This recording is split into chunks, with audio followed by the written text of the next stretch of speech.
Parents, brace yourself. In a fortnight, you'll have 700 pages of bedtime story to get through. Will you please welcome JK Rowling?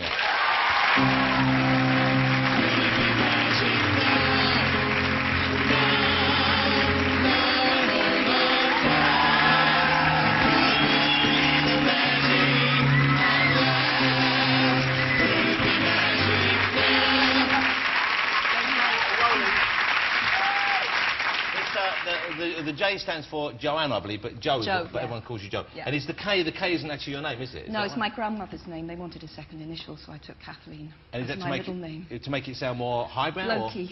Or more blokey? Yeah, they thought it was a book that the first book would appeal to boys. If you had the double initial? Yeah, they thought maybe they'd be turned off by a woman writing. Like there's the author A.S. Byatt. Yes, she's a woman. Yeah, but I thought we didn't know what the name stood for, and we asked our kid, and she said maybe it stands for Animal Sounds. That'd be a great name for someone. Animal Sounds Byatt. How'd you do?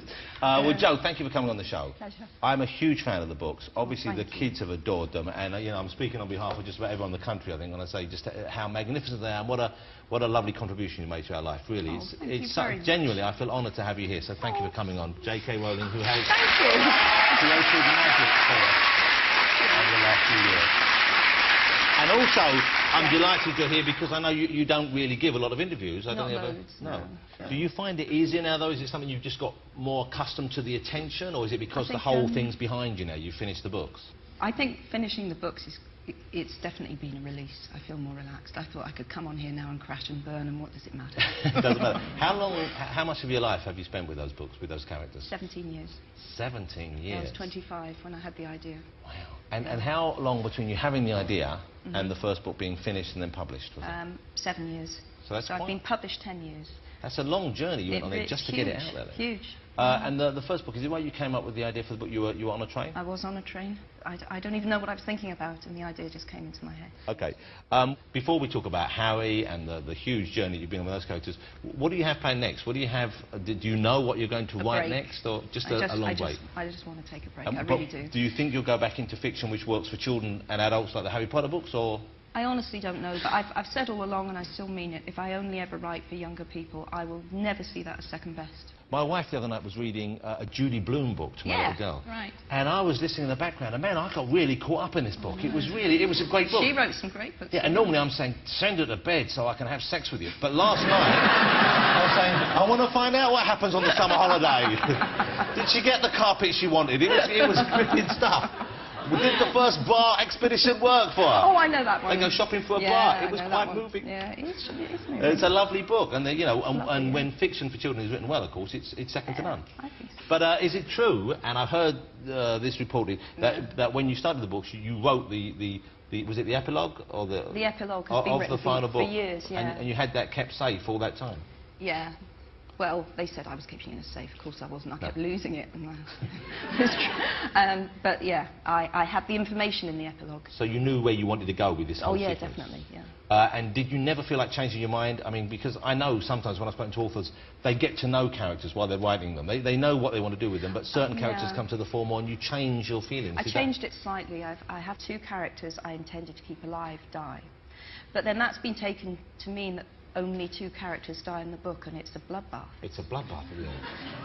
Well, no, it's not a bloodbath. It's more than 2. But you see, but there is a kind of a responsibility that comes with this, of course, because once children in particular, but adults as well, when they got hooked into characters, you don't want to see people dying, even though dramatically it might be more satisfying and it might be more true. And it helps you illustrate the evil of the bad characters. Yeah. I remember, as I was saying earlier, when Cedric died, I was horrified. Were you upset? See, my husband didn't give a damn. Oh. He didn't like Cedric. Did he? He didn't like Cedric. No. Why not? Too posh? He got the girl. He was too smooth. Yeah. Well, he was quite glad to see him go, I think. But he was so decent at the end, Cedric. I thought that's why I liked him. He was very, stiff. Because he was very sportsmanlike in a way that very few people are. I thought, you know, early on in the book, I didn't care for him at all. I was quite happy for him to run over or something. But the end part, I didn't want to see him go. So you cried at Cedric. Did you cry at Dumbledore? Nah, because Dumbledore's an old man. He's had a long life. No, seriously. Look. Goffianus. Is that the way to do it? I don't know. That's beautiful. That's poetry. Is that a problem, though, when you're writing a book with magic at the core? The fact that, in a way, you could do anything and explain it. That's absolutely a central problem from the beginning, was to establish the limits, not what magic could do, but what it couldn't do. So the parameters. So you had to put the walls in place and contain the action. Otherwise, you've got no conflict, and without conflict, you haven't got a story. And you haven't got any real kind of emotion when someone dies, exactly. if you could bring them back. Sure. Obviously, the books are written by you and they're coloured by your view of the world, but is there much of you as a person in the books? Are any of the characters more like you? Are your family in the books? Are the kids people you knew when you grew up? How much is it based on people in and around your life?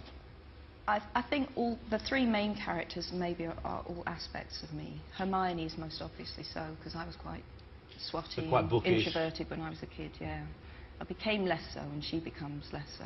Yeah, well, like people go up, of course, Yeah, but she's a fabulous character. I think so, I love her. And I'm pleased that she's accepted and people like her for being like that, which is perhaps part of the message, I guess, in a subtle way. What about Harry? So what's Harry got that comes from you?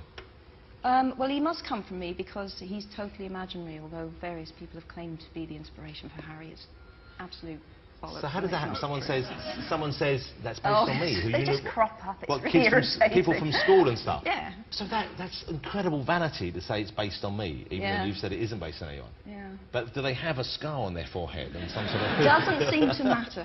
OK. Who of the people you know in your circle of friends or your family, how many people have been allowed to read the new book? One, my husband. And is he a fan of the books? Well, he hadn't read any of them before we met, but he's got to say he is now, hasn't he? Yeah, he can't read that. Yeah, he liked the seventh one. OK, and what about your children? 'Cause I know your oldest daughter is a big fan, isn't she? Yeah, she's nearly 14. Has she read it yet? No, but she's going to get my first copy. Well, now, I think it would take quite a lot of control not to let your eldest child, who knows the book's finished... She didn't want to have it before she finished school, before she finished term, because the pressure was going to be quite immense on her. How difficult is it to keep things like this secure and to keep them quiet? Because, you know, if it was out early, if it snuck out in some way, it would be on the net, wouldn't it? It would, yeah. The last 3 books have been stolen from the printers. Really? So when the manuscript's handed in? Yeah, yeah. And how do they get that back? What happens then? I mean, were they published illegally? They weren't. They managed No, all 3 of them disappeared at the printing stage. And they were recovered? Yeah. It's all a great story, and I only know half of the details. Was it a house elf? No, it was a bent security guard. Bent security guard. Was Dobby the house elf based on Gary Lineker? I've always wanted to ask you that. No. But the physical resemblance, you can see what I'm saying. No. Yeah, the craven attitude and the big ears. No. Gary Lineker's not craven. Let me take the penalty.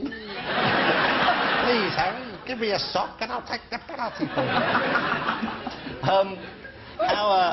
How difficult was it for you when you were approached for the film rights, and how much control were you allowed to hold on to?